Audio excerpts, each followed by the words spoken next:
Atenção Vikings, aqui é Paulo Marçal em mais um Viking Cast. Desta vez com a presença do Emílio da Modelo Design. E aí pessoal? Com Ulisses da Modelo Design. Paul. Com a nossa querida Marcela Matuzzi. E o nosso convidado mais do que especial, o Baldur da Vila Viking. E aí pessoal? Ou se vocês preferirem, o nosso Jarl. Prazer. Eu falo que é nosso Jarl porque eu fui lá na Viking, passei pelo treinamento da Vila. A gente tinha que reverenciá-lo, ele, o nosso capitão, Carlos Augusto, então a gente teve um carinho especial aí por eles, assim, na vida Viking. O vínculo fica, né, cara? Isso é importante. Roda a vinheta.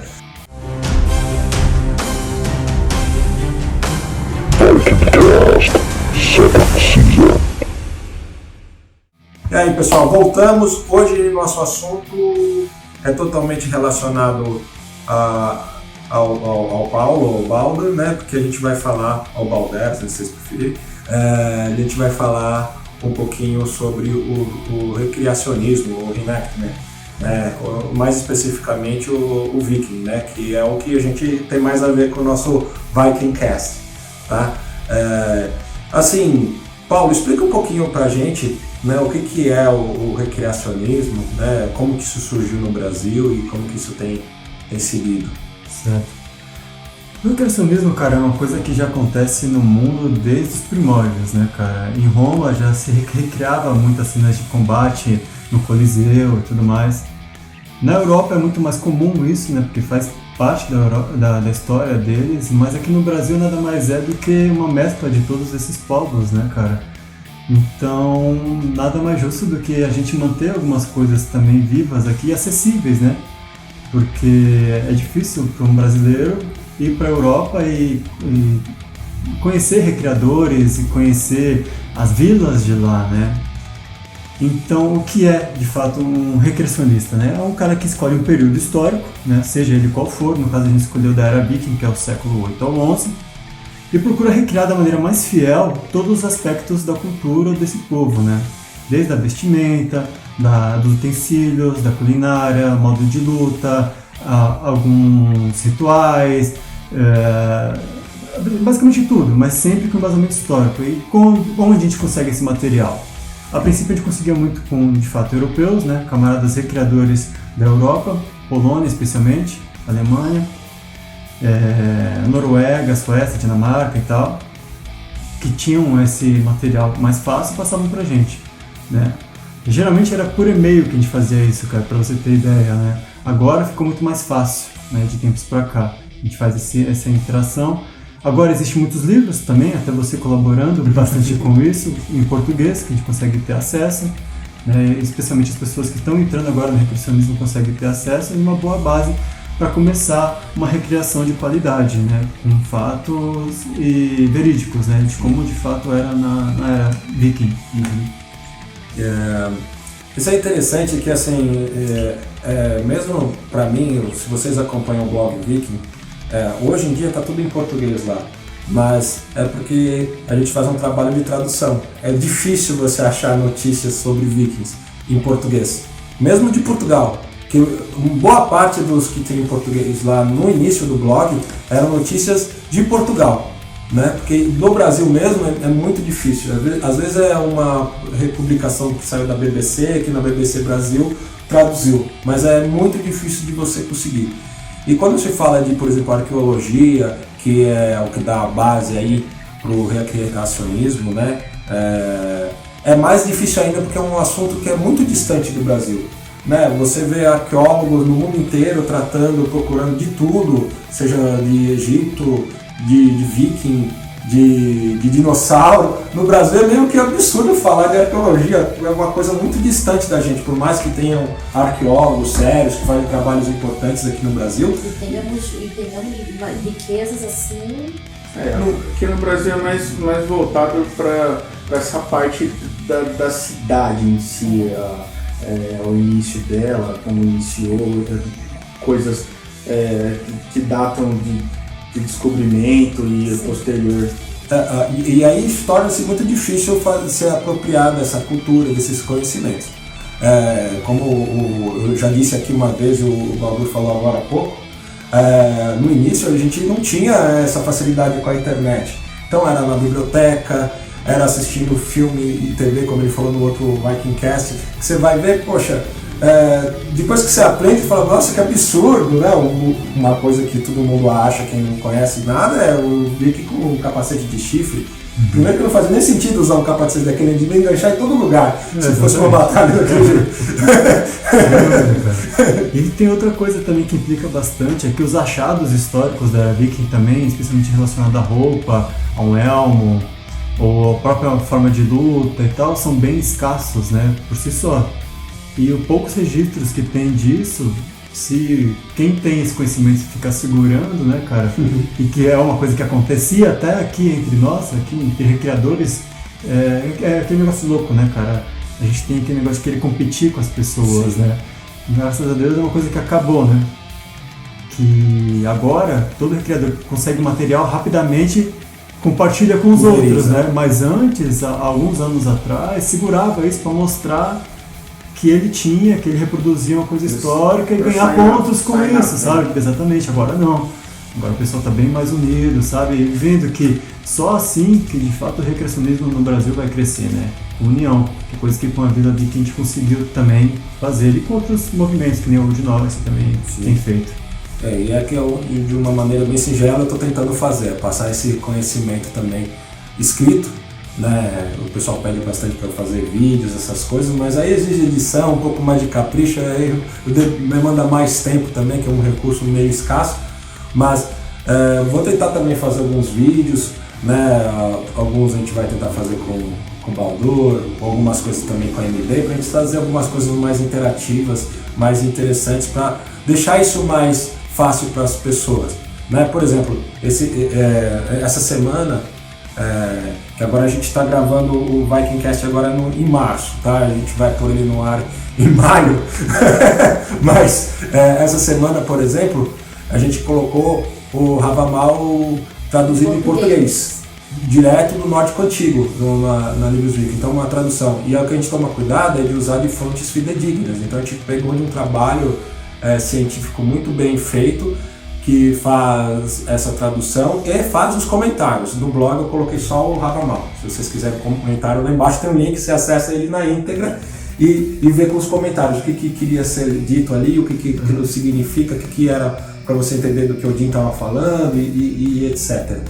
Então tem essas coisas também, aquela questão que a gente está falando do português, porque mesmo o Havamal, salvo algumas pessoas que estudam as runas para interpretar aquilo, né? É difícil você ter esse conhecimento de fontes fidedignas. E é legal você falar isso, cara, porque nem essa tatuagem que eu fiz agora no braço, que eu fiz, eu quero fazer uma tatuagem em nome do meu filho, né, da minha esposa.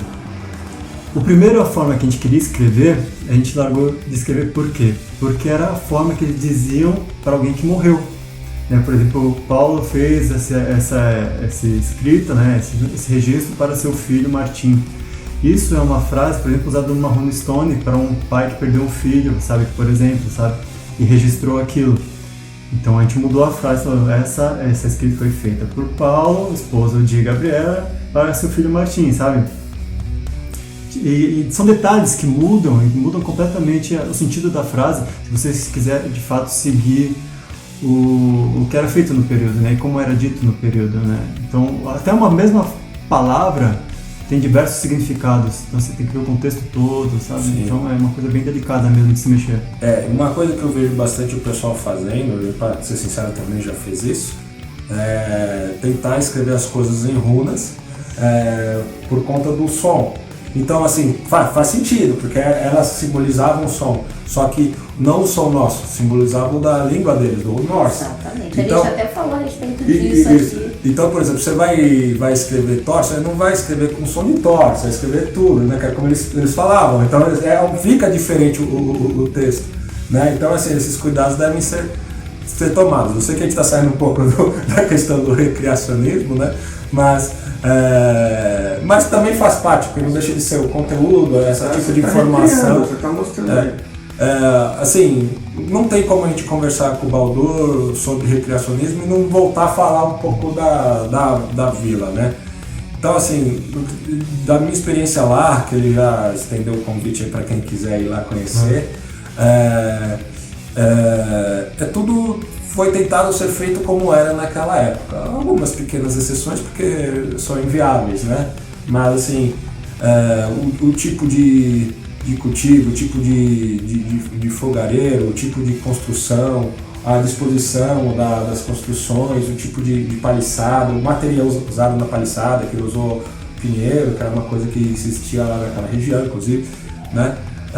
Fala um pouquinho também do quão presente está a era viking na Vila Viking. Cara, a gente procura fazer tudo lá com embasamento histórico, desde até as ferramentas que a gente usa, tá? Você teve a oportunidade de conhecer até a serra que a gente usa. O martelo é uma coisa que quase não mudou, na verdade, né? O machado também é uma coisa que quase não mudou. O que a gente acaba apelando às vezes, lá a gente não usa energia elétrica, tá? A gente usa para poucas coisas, como no caso do banheiro, que lógico a gente tem que seguir algumas normas, né? Mas o que a gente acaba usando às vezes, por exemplo, uma motosserra.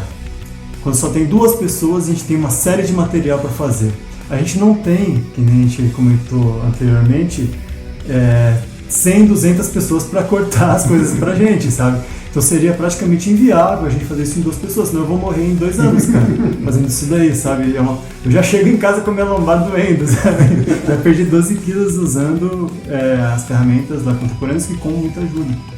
Então algumas vezes a gente apela para uma motosserra, mas é bem raramente mesmo, sabe? Como não tem outro jeito, como a gente não tem gente suficiente para construir aquilo de forma histórica, né? A gente preza sempre a forma histórica para ser feita. Da minha própria vivência, né? Eu fui lá algumas vezes, tem vezes que eu fui lá que tinha muita gente ajudando o Baldur, tinha vezes que tava ele mais 2. Na última, por exemplo, começou a chegar gente no final do sábado. Então, das 8 horas da manhã até 4 horas da tarde, quando o pessoal chegou, ele praticamente mais 2 estavam erguendo a paliçada no lugar. A paliçada, só a paliçada, a madeira dela, ela tem 4 metros de altura. Tá? Esses 4 metros você tem que cavar pelo menos 1 metro para dentro da terra. Levar esse tronco, que tem por volta de 1 palmo de espessura, ladeira acima, sabe? Que era o caso desse dia. Eu nesse dia levei 8 delas, né? Depois que você levou as 8, você tem todas as travessas para pregar nelas, sabe? Com um pregão que é maior do que seu dedo, sabe? Depois disso, ainda pregar as costaneiras, sabe? E fixar e fazer a amarração correta e tudo mais. Cara, isso sem ajuda, sabe? É uma coisa bem desgastante, bem difícil. É que nem a gente falou, a gente não tem pressa para terminar. Mas é importante a gente terminar assim que possível e não fazer corpo mole, porque isso segura o projeto de outras coisas importantes que a gente tem a fazer ainda, sabe? Exato. Para vocês verem que ele não está exagerando, no último dia, para não falar que não, eu devo ter carregado umas 10 no percurso de 3, 4 metros. Que eu tirei do lado de fora do portão e pus do lado de dentro para ele, não só eu, como as outras pessoas também ajudaram.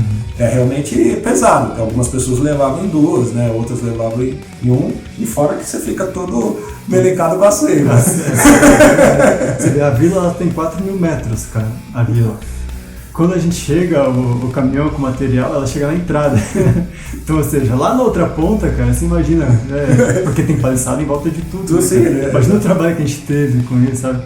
Mas é uma coisa que, cara, a gente chega em casa cansado, quebrado, mas feliz. Feliz, exato. E quando a gente vê a foto assim do antes e depois, a gente vê a coisa se transformando e vê que a gente teve o poder de fazer isso, sabe? E os laços que foram selados, com os amigos ajudando, eu lembro claramente de você carregando aquilo, é uma coisa que vai fazendo um livro na nossa mente que só quem tá lá vai ter acesso, sabe? É uma coisa fantástica, que no final a gente vai sentar todo mundo velho, tomando nosso hidromel, nossa cerveja. Pô, você lembra desse dia? Lembra como isso foi legal pra gente? Isso que é importante, cara. Não, foi um dos porquês que eu larguei o serviço cedo, né? Porque eu não queria pagar pra fazer tudo, sabe? Eu quero vivenciar a construção. Faz parte da recreação histórica isso, vivenciar e fazer. Não é só fazer a roupa, só fazer o sapato, agora ou tentar forjar alguma coisa. É construir juntos também e criar essa experiência junto com os camaradas. Fazendo um paralelo aqui, se vocês ouviram o nosso Vikingcast sobre runas no primeiro, a gente falou também da importância de você fazer sua própria runa, que você podia fazer um pedaço de papel, podia cortar uma madeirinha, um cabo de vassoura que fosse, ou mesmo fazendo aquele paralelo com a captura chinesa, que tem o Kung Fu, né, que é aquela energia, o amor que você despende para fazer alguma coisa, que o pessoal confunde o Wushu com o Kung Fu, né, por causa do Bruce Lee.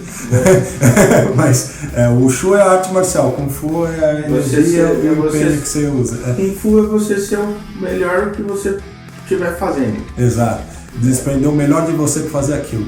E é mais ou menos isso que é feito na vila. Você faz o melhor de você para construir aquilo.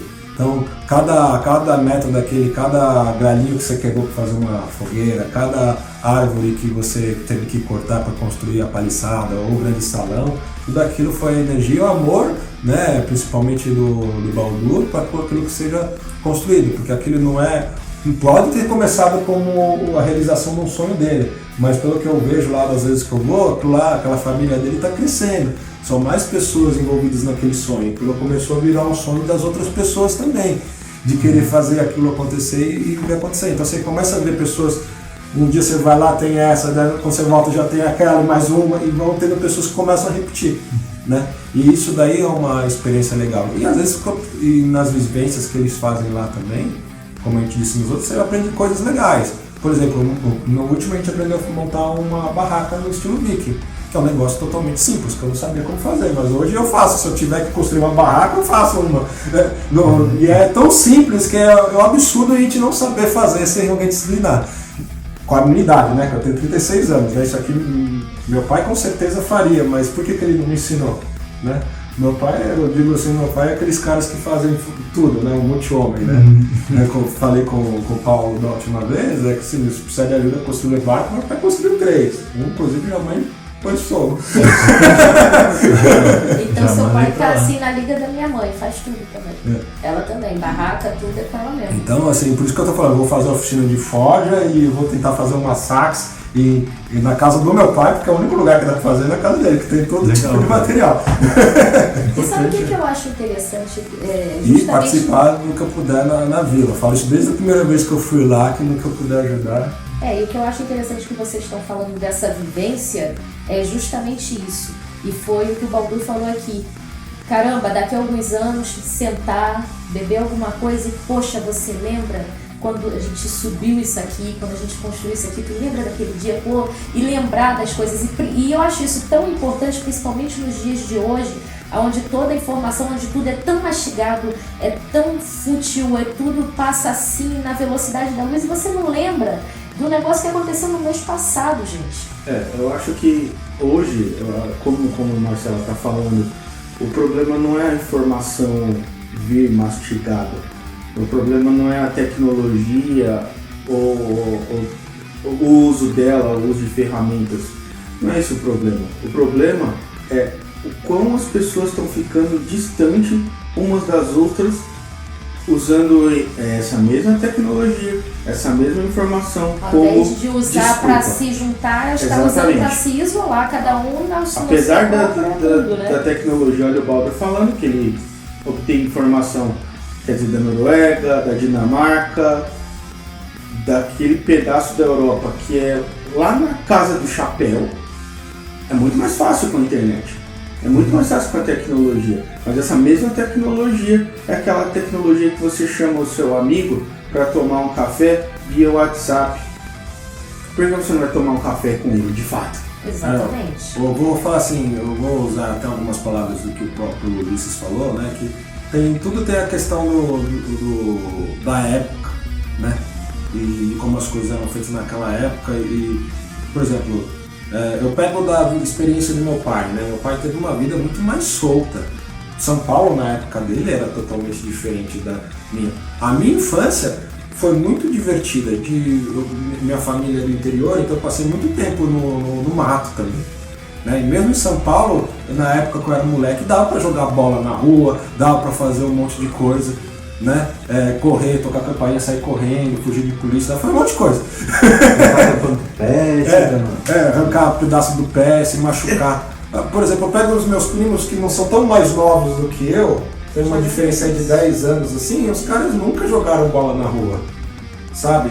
Os caras nunca foram pro meio do mato, escalar montanha, por mais menos íngreme que fosse, né? Porque quando a gente criança é tudo gigante, né? Hoje você passa lá, é um barranco do tamanho do muro. O cara sobe uma árvore, quanto mais escalar a montanha. Então, assim, era assim, essas experiências a gente tinha, por exemplo, na vila, uma das coisas que eu não tive dificuldade era de limpar peixe, porque na minha infância quantos peixes já não limpei, quantas galinhas a gente acaba não matando para comer, né, dependendo, etc. Ainda bem que não precisa fazer isso lá, porque isso daí dá dó, né? Mas quando eu falo que não, né, na hora, como eu não preparava do jeito que era para preparar, eu tive que pedir umas instruções para abrir ele, para deixar ele espalmado assim. Mas a parte de limpar assim não houve problema. Mas foi bem divertido assim. E esse tipo de vivência, esse tipo de experiência que a gente carrega com a gente é da nossa vida mesmo, não só do recreacionismo, esse tipo de coisa que a gente vincula. E eu vou até passar a palavra para o Emílio em alguns instantes, que ele quer falar alguma coisa, mas é só para não perder a linha de raciocínio. Eu acho que uns dias atrás eu falei um pouquinho dessa questão também, que quando eu estou na vila, parece que eu me reconecto, né?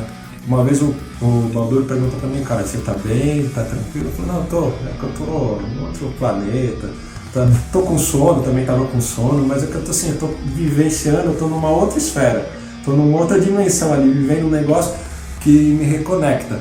A exemplo do que foi quando eu estive no Canadá, quando eu vi a neve da primeira vez, é como se eu estivesse voltando. Eu tenho certeza, eu falo pra minha esposa que eu era um viking que foi pra Irlanda e conheci ela na Irlanda.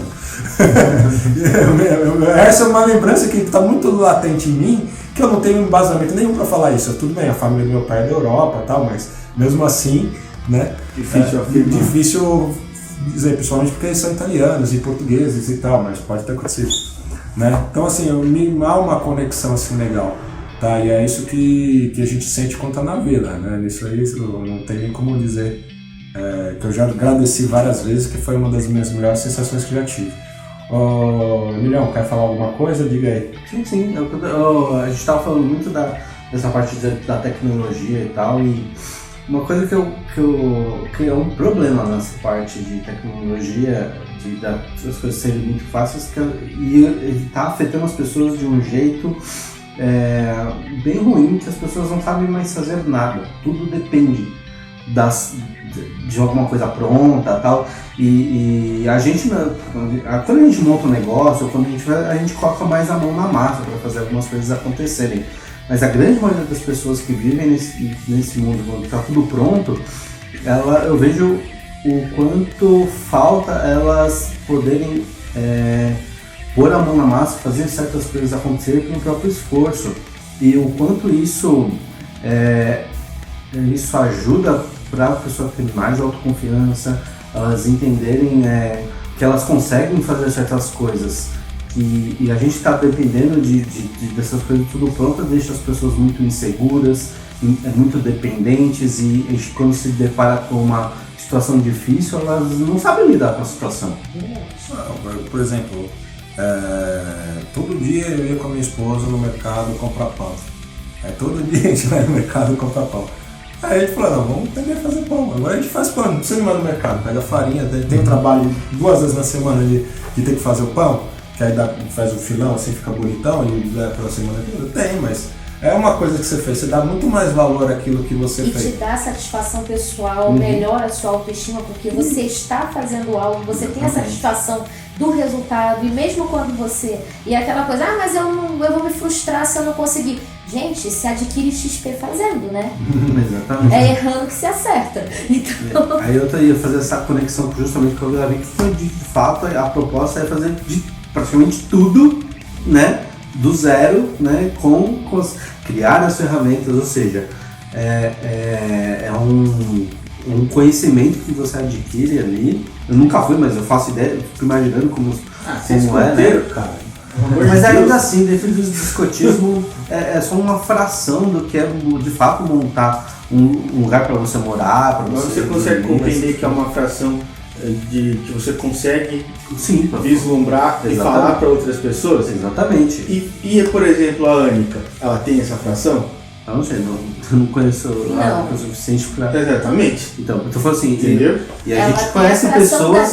Da parca experiência que eu tenho em casa. Né? E eu acho muito legal porque a gente conhece pessoas que falam, puxa, como é triste as pessoas não saberem fazer nada. E elas se verem numa situação que ela fica desesperada, né? Tipo, no qualquer mínima problema, desafio, ela sente e chora. Sente e chora. Mas isso é interessante porque essa parte do recreacionismo, ela justamente, que eu acho que talvez seja uma coisa que as pessoas precisam entender, que não é você se conectar com coisas, se conectar com o trabalho lá que você está fazendo. Isso vai acontecer eventualmente, mas é se você se conectar com você mesmo. Exatamente.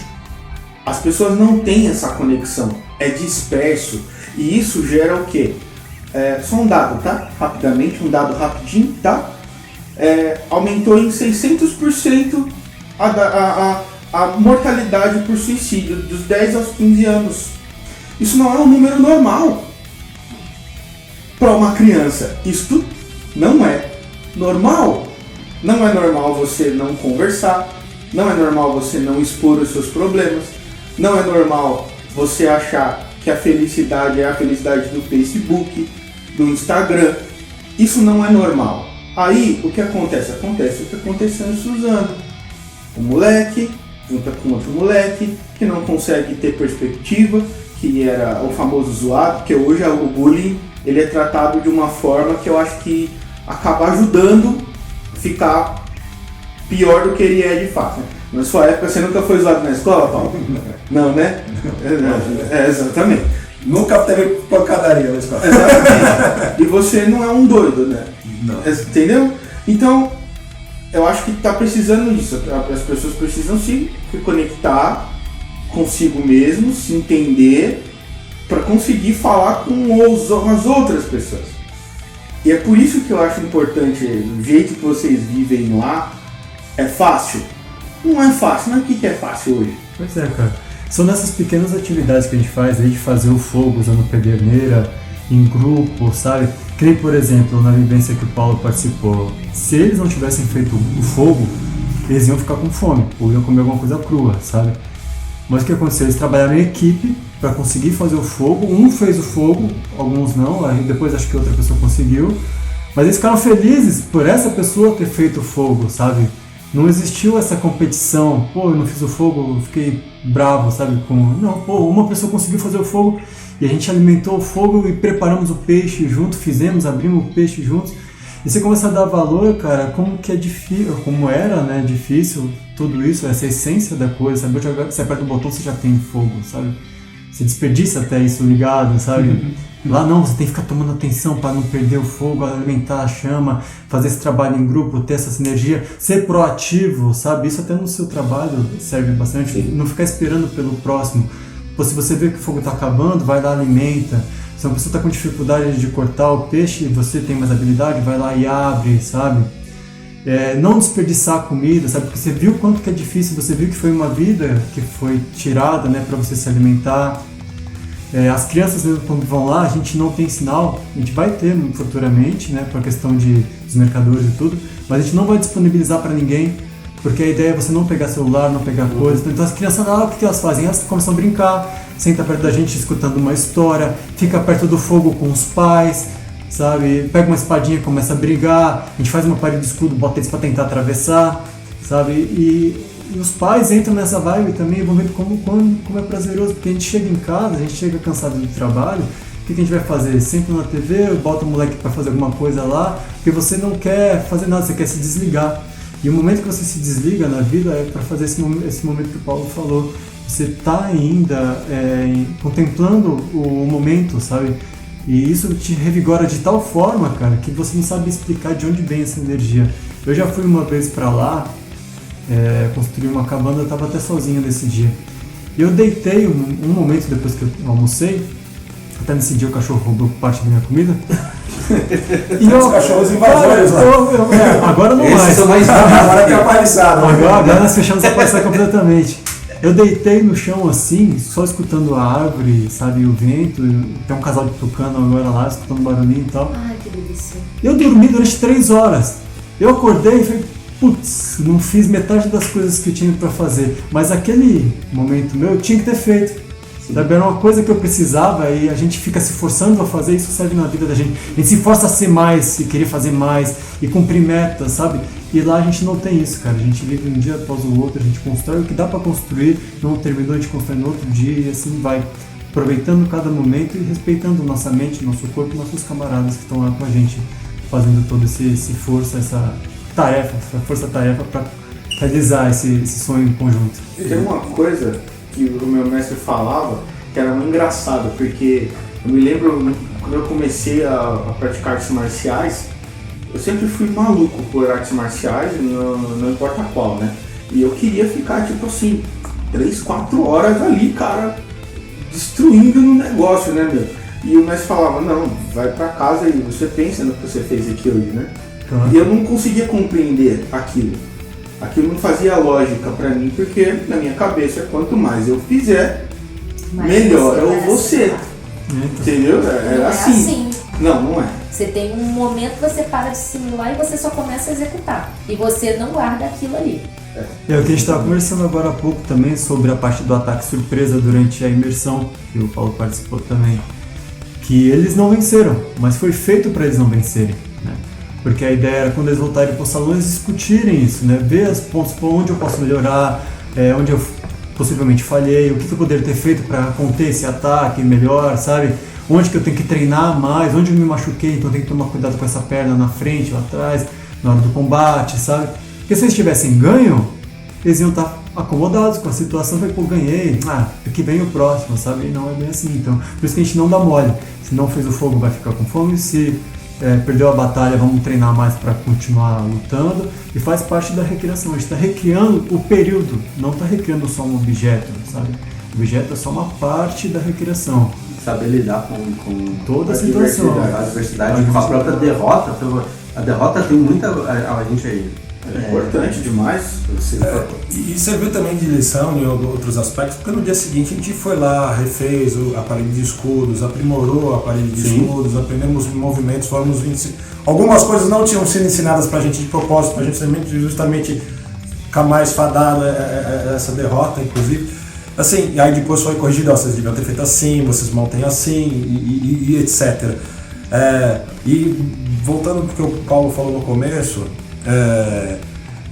você vai, você se arrebenta, eu me queimei, me cortei, fiz bolha, sangrei, me enchei, torrei no sol, mas eu cheguei em casa e estava zerado, parecia que eu tinha reenergizado, pelo contrário, era para acontecer justamente ao contrário. Tudo bem, na vila eu até saí um pouquinho mais cedo, porque eu realmente eu estava muito cansado, mas chegando em casa parecia que você tá tirou toda em água. É uma coisa que passa, né? Às vezes você pega uma reunião de trabalho, você fica durante a semana inteira destruído e você não sabe explicar o porquê, né? Você troca as energias, né? Uma pergunta, lá na vila, como é que funciona a questão da vestimenta das pessoas?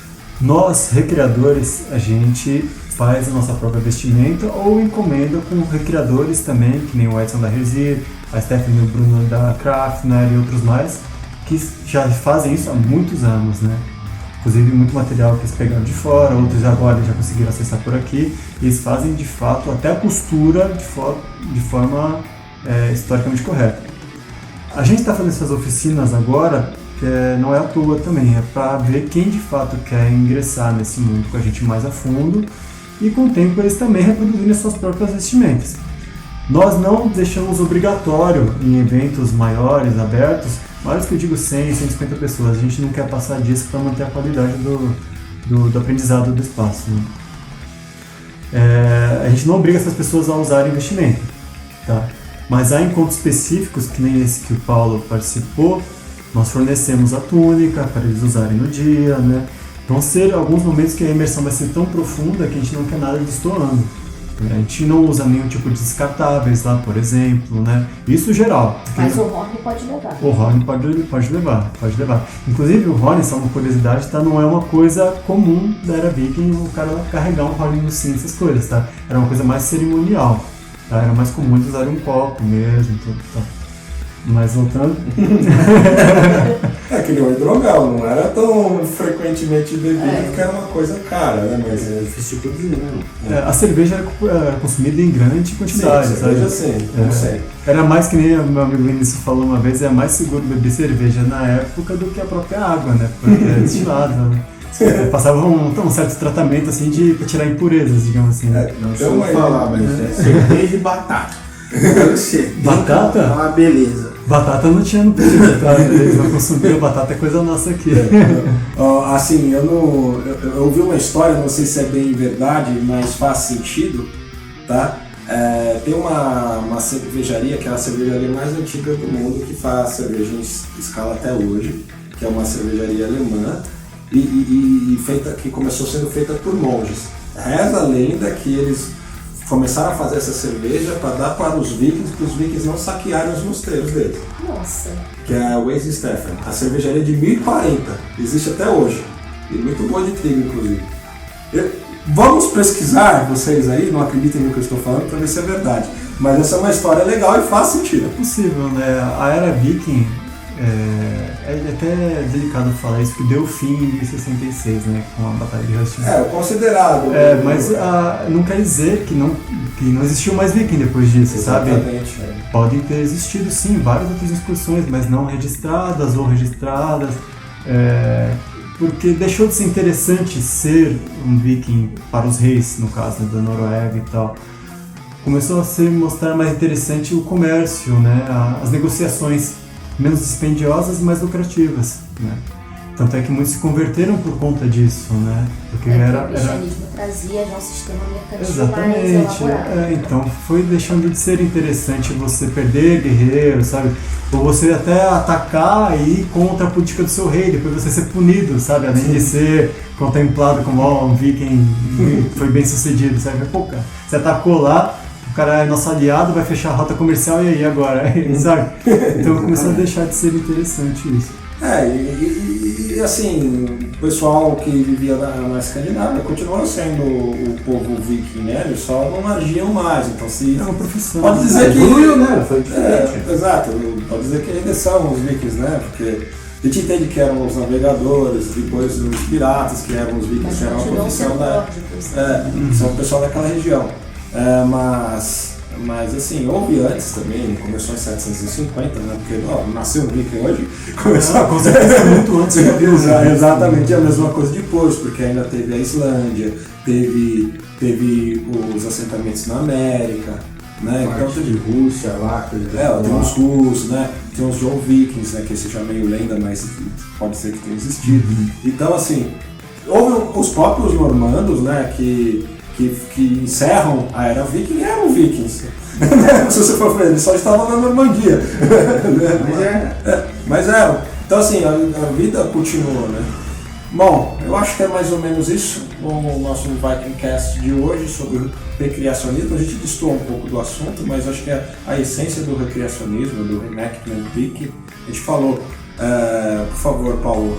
Só queria frisar uma coisa, que não é porque você não tem ou não sabe se tem laço sanguíneo ou parente seja onde for, sabe, da Europa, que você não pode ser um recriador de um povo da Europa, sabe?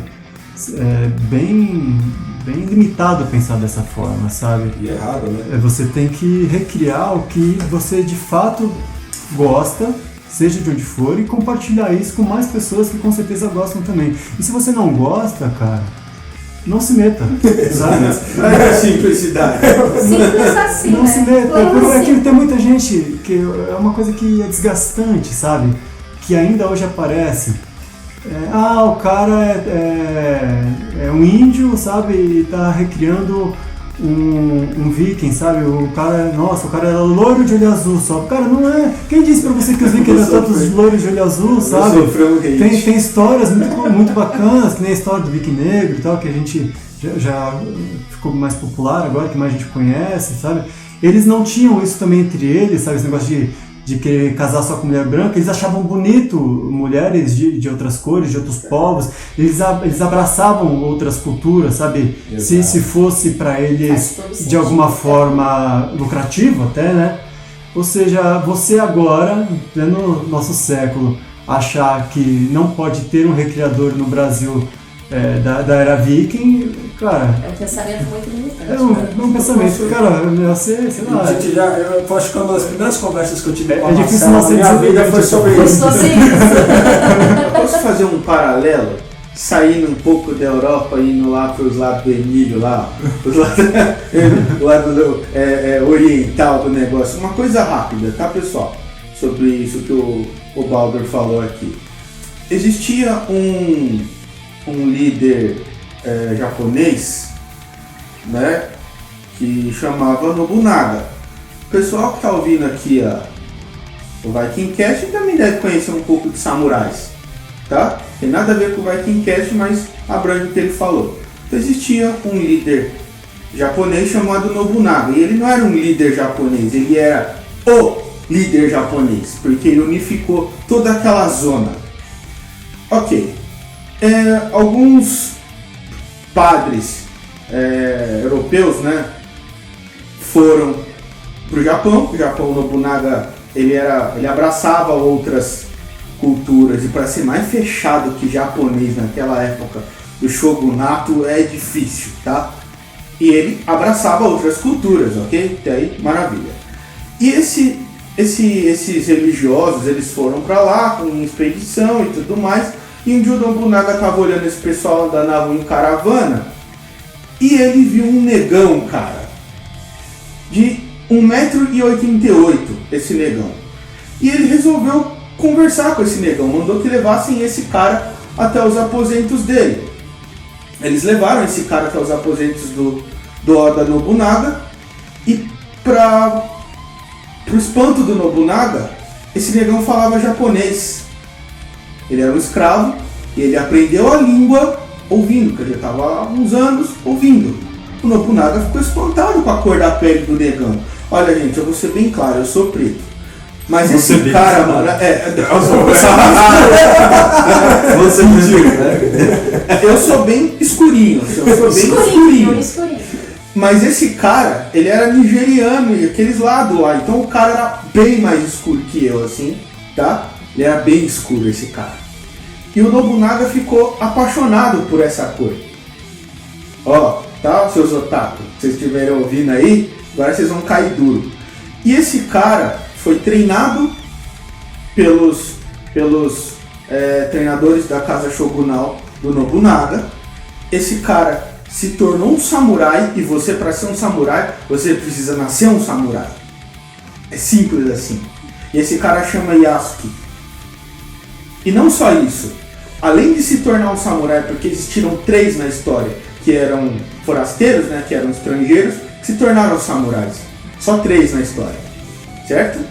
Esse negão é um deles. Mas esse negão foi que fez, assim, recebeu a maior honraria dentre todos os samurais da história do Japão, que é levar a espada de um líder shogunal para a batalha e sentar ao lado do líder shogunal, que era o Nobunaga, dentro do castelo imperial.